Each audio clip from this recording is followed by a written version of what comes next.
The history of photojournalism globally has brought out many notable journalists, men and women.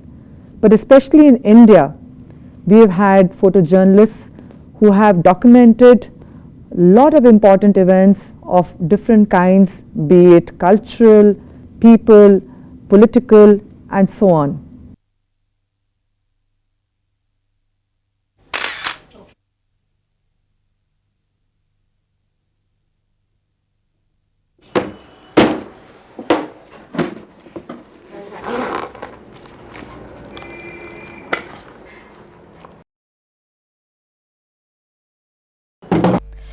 Hello and welcome to this short segment on Homai Vyarawalla, who was India's first woman press photographer from the late 1930s to 1970.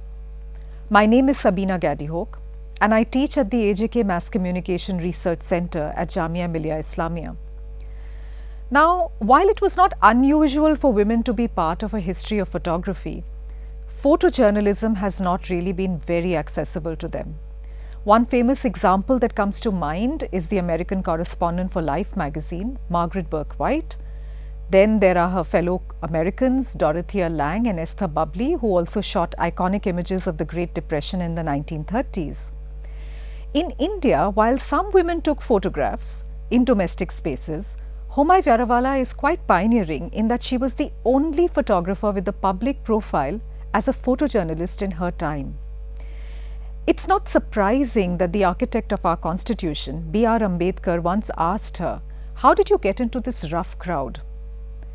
Creator of a rich archive of historical images, this lady in the rough crowd, as I called her, distinguished herself by photographing for over 3 decades. I was very privileged to know Homai intimately for 15 years. I first met her in 1997 when I was making a film on 3 women photographers. It was called 3 Women and a Camera, and subsequently I wrote a book on her in 2006 called Camera Chronicles of Homai Vyarawalla. I curated several exhibitions on her work. Ours was a long friendship and journey, but let us start at the beginning. Homai Vyarawalla was born in 1913 in Navsari in Gujarat, and you'd be surprised to know that she lived for almost a century, passing away in January 2012, just a month before her 99th birthday. Her father was an actor in a travelling Parsi Urdu theatre company, and her mother was a homemaker. Homai belonged to the small but progressive and cosmopolitan Parsi community in India. She grew up in Bombay, where she was a student at the Sir J.J. School of Arts, and she learned photography from her then boyfriend Manekshaw during the 1930s. After her marriage, the couple moved to Delhi in 1942 to join the Far Eastern Bureau, which was the publicity wing of the British government during World War II. While both had been inducted as photographers, Manekshaw gradually moved away from active photography to take care of the darkroom and printing, while Homai's job profile required her to cover major events and significant people for what now became the British Information Services. She took iconic pictures of the transfer of power and the events around independence. So if you think of all those famous photographs like the swearing-in ceremony on August 14, 1947, the hoisting of the flag at Red Fort, the funeral of Gandhi a year later in 1948, and images of her favorite and photogenic subject, India's first Prime Minister Jawaharlal Nehru, they've all circulated widely. She also documented the early years of nation building, the creation of infrastructure like dams and steel plants, hospitals, as well as projects, all kinds of projects, educational, cultural institutions. She also captured the state visits of the most famous names in 20th century history. There was the Shah of Iran, the civil rights leader Martin Luther King, the Premier of Vietnam Ho Chi Minh, Marshal Tito of Yugoslavia, the Russian leaders Brezhnev and Khrushchev, President Nasser of Egypt. I mean, these are just some of the names. And we can pause and look at some of these images.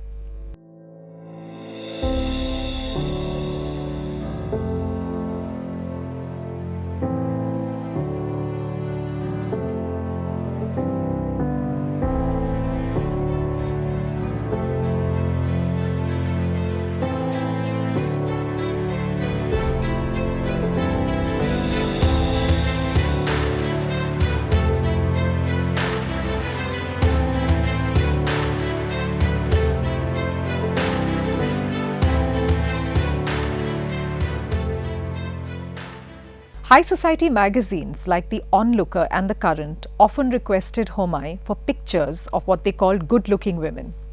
Not surprisingly, they published large spreads of her pictures during the visits of Queen Elizabeth I and the fashionable First Lady of the United States, Jackie Kennedy.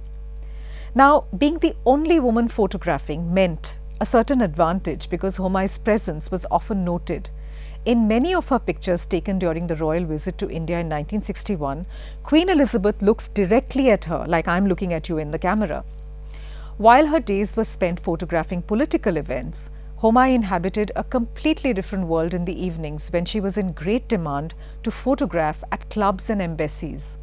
Her pictures of fancy dress parties, fashion shows, theatre and dances reflect this cosmopolitan world of leisure. Let us now briefly move to the context of mid-century press photography in India. It was difficult for photographers to survive outside of the patronage of the government. Even freelance photographers needed to be accredited by the newly formed Press Information Bureau. Newspapers and magazines were the only source of employment for the professional.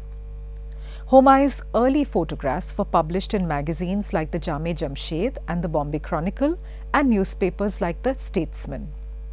Of course, the most preferred publication of the time was the Illustrated Weekly of India because of the quality of paper and its photogravure printing that enabled good reproduction.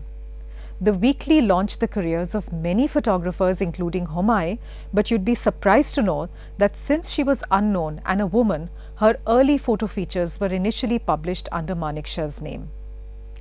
Digitization of her work has revealed a vast archive of images of everyday life in Bombay and Delhi that also mark her as a fine documentary photographer. Let us now move to Homai's craft and technique. This was a moment when the aesthetics of pictorialism dominated.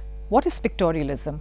A style that sought to emulate painting with well-composed but somewhat static images of human and scenic beauty. Homai Vyarawalla and her colleagues in the press were marking a break with more candid images. Let us watch a clip from my film where Homai discusses a photograph of Nehru with Lord and Lady Mountbatten taken by the famous French photographer Henri Cartier-Bresson. He was also her contemporary, by the way. This photograph is an example of what Bresson termed the decisive moment, that precise second when all the elements of the picture fell into place. Now, Homai's critique of the image gives us insights about the aura and the reverence attached to the bodies of public figures in India. They just could not be photographed like in Bresson's picture. This is not surprising given that moment when leaders were heroes and photographers were also citizens who believed in the dreams that they offered them. There was another reason for this restraint too. India did not have a tradition of independent photography till much later. Of course, this restraint did not stop Homai from capturing candid moments like Bresson. But the method that she adopted was different. She was unobtrusive and she often waited for what she called the right moment when they were comfortable and all the other photographers had taken their pictures. What also emerges from the clip is Homai's determination about not compromising the dignity of her subjects. For instance, she did not exhibit a photograph of Nehru receiving Ho Chi Minh in 1958 publicly for many years. And why? Because it was taken very spontaneously as they chatted in a very animated manner, and the camera made it look like Nehru was pulling the Vietnamese premier's beard. In turn, Homai's subjects trusted her enough to let her photograph them in more private moments. I don't like this picture at all because it makes our Prime Minister look more like a clown against these dignified people. After all, you have to show dignity in a person, not to make him look like a clown. The American photographer Dorothea Lange once described the camera as an extension of her own body. The same could be said for Homai Vyarawalla, who was rarely seen without her speed graphics or Rolleiflex. The Rolleiflex was a twin-lens reflex camera that was held slightly lower. Now, in Homai's case, this camera's slightly lower angle helped lend an aura to her subjects. This might explain the heroic look of her political subjects because you were always looking up at them, which was enhanced by her use of a daylight flash that gave their faces a glow. Both cameras could only take 8 or 12 exposures at a time, which meant that the photographer had to be much more economical and disciplined about framing. Homai was also very adept in the art of developing and printing. She had her darkroom next to her kitchen. She measured chemicals like she measured spices instinctively with her fingers that were always stained brown. So like Dorothea Lange, her body carried an imprint of her photography too. So I can see whatever is happening in that particular frame, at the same time what is happening around me. Then this is another viewfinder which I can use, which shows only the framing of the picture. And the focusing is done here, just like that, forward and backwards. So all in a hurry, I had just to shift this, take the picture, without any bother about focusing. And my pictures always used to come out proper focus. And after every shot, had to open this, remove the bulb, put it back, put another one. And I used to carry my camera like this on my shoulder, always. So this used to become the ashtray for the people, more or less. Other photographers would think their job is finished when they see the two people meet in whatever position, sitting down, standing, shaking hands or anything. And if they miss the picture, they would say, "Sir, please, please, shake hand again." I would just go on watching. I wouldn't take pictures after that, And then I would stay in one corner, just waiting for the right moment when they were unconscious of the cameras around them. And then I would just step forward, click and get out, So they would be surprised to see for the first time a woman coming out with a camera, and the very look on their face would be that of surprise and, all natural. And I would be getting the best of shots out of that.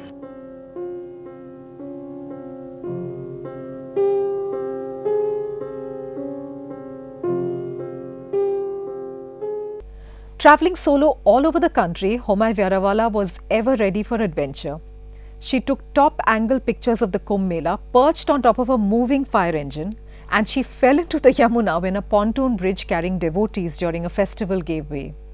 In 1956, she travelled to the Nathula Pass in North Sikkim to capture the first entry of the 21-year-old Dalai Lama, who entered on a pony. Stranded without transport in Gangtok, she had to hitch rides on passing jeeps. Photographing Muhammad Ali Jinnah the day before he left for Pakistan, she landed at his feet, crashing from a height that she had climbed to for greater depth. And of course, Jinnah smiled as everyone knew Homai Vyarawalla. As the only woman press photographer, Homai had a good working relationship with her male colleagues, many of whom lovingly nicknamed her Mummy. She shrewdly noted that this kept her on a pedestal, a survival strategy that she used to her advantage. Karayappa used to call me, Energy. He never used to call me by my name. He just said, "Hello, Energy, how are you? Still climbing trees?" And Rajaji said I was a new phenomenon. All sorts of names I used to have. People used to be happy when they saw me. But I had that very stern aspect, no hanky-panky with me. Immediately anything went wrong, I would shout at the person and give him one good, bang also.